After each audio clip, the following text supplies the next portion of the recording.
This video is brought to you by Fabian Calvo's new book, The Global Economic Reset: The Day America Loses the World Reserve Currency. If you are interested in purchasing this book, please follow the link in the description of this video.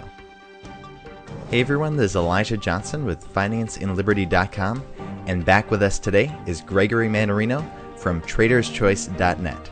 Greg, thank you so much for joining us today. Elijah, it's great to be with you as always. Thank you for having me.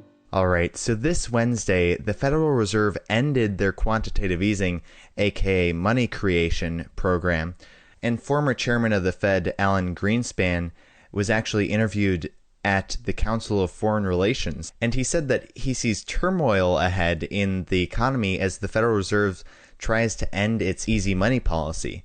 And he was actually asked if he thought gold is a good investment right now because of this possible turmoil coming. And he responded that, quote, "Yes. Remember what we're looking at. Gold is a currency. It is still by all evidences the premier currency where no fiat currency, including the dollar, can match it. And so that the issue is, if you are looking at the question of turmoil, you will find, as we always have in the past, it moves into the gold price." End quote. I thought this was very shocking to hear from a former Federal Reserve chairman. What is your perspective on what Greenspan said? Well, it's really interesting, Elijah, that you're bringing this up right now, because just this morning, maybe an hour or two ago, I posted a comment that Alan Greenspan had made. I posted it on my Facebook page and LinkedIn and everywhere. This is the statement or comment he made. This is it. He goes, "In the absence of the gold standard, there is no way to protect savings from confiscation through inflation. There is no safe store of value." I mean, that says a lot, in my opinion. And I think this man gets it here. Look, despite what's going on here in the metals market, and this has been fostered for many, many reasons, which I've covered at length in my Seeking Alpha Insta blog, which I do now, as well as my YouTube video blog. What we have here is it's still. First, let me back up a moment here. The Federal Reserve has not stopped anything. This supposed taper never happened, and the supposed stopping of quantitative easing has never happened either. What we understand is this, and it's crystal clear.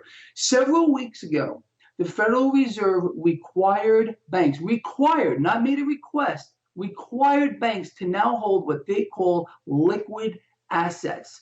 What they're requiring banks to do now is acquire U.S. debt and other assets, which I would imagine are mortgage-backed securities as well. So there's been no end to this quantitative easing. Although the Federal Reserve has now maxed out its balance sheet to the tune of between 4 and 6 trillion, depending on who you want to listen to, they're now shifting this entire mechanism of quantitative easing onto the backs of the banks.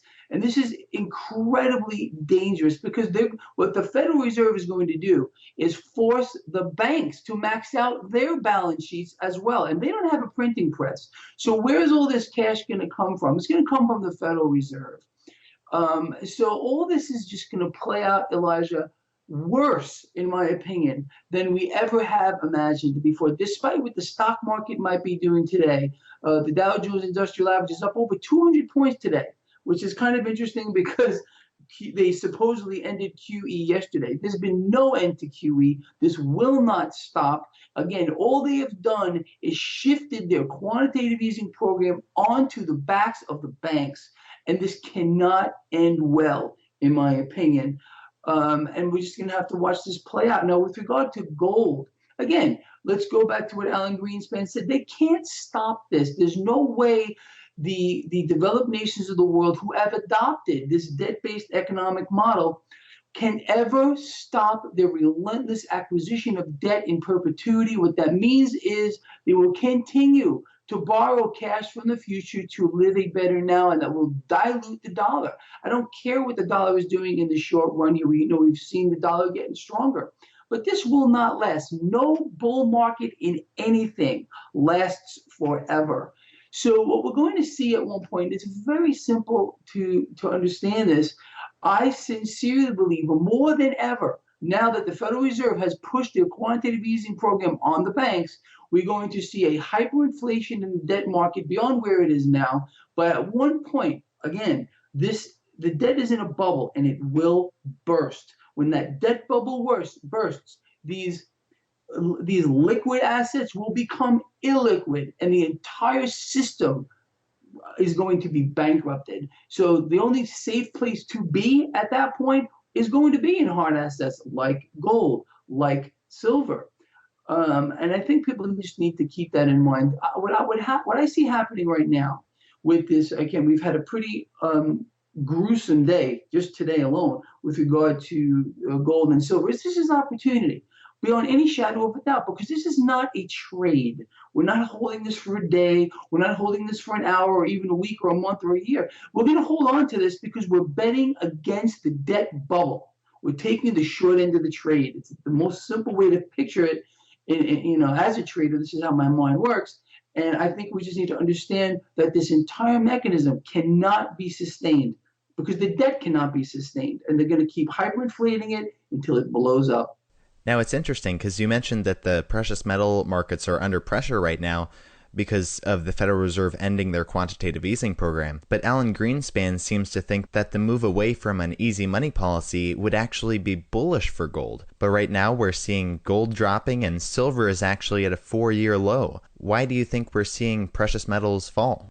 Well, this is what I think is happening right now. Because the Federal Reserve supposedly has ended their program on their end. Again, all they're doing is pushing this on to the banks and making them carry it forward, is it will cause a dollar strength. The dollar strength is putting pressure on the metals. I do not believe this is going to last. Again, let's just look at the fundamental picture. Here in the United States, we have 1 in 3 Americans on public assistance. This this environment is absolutely not sustainable. So again, we can expect all this to come down here. If you were an investor looking to invest in a company where 1 in 3 of I don't know who people are involved in the fund were bleeding off of that fund, would you want to invest in that company? I don't think you would. I don't think anyone would. And I'm referring to the fund as the U.S. debt. So at one point, investors, countries, we already understand where this is going. They're going to back away from this, and they're going to dump it. Hey everyone, thanks for watching. That's it for part 1. Make sure to click here to subscribe to the Finance and Liberty VIP YouTube channel to get instant access to part 2 of this interview.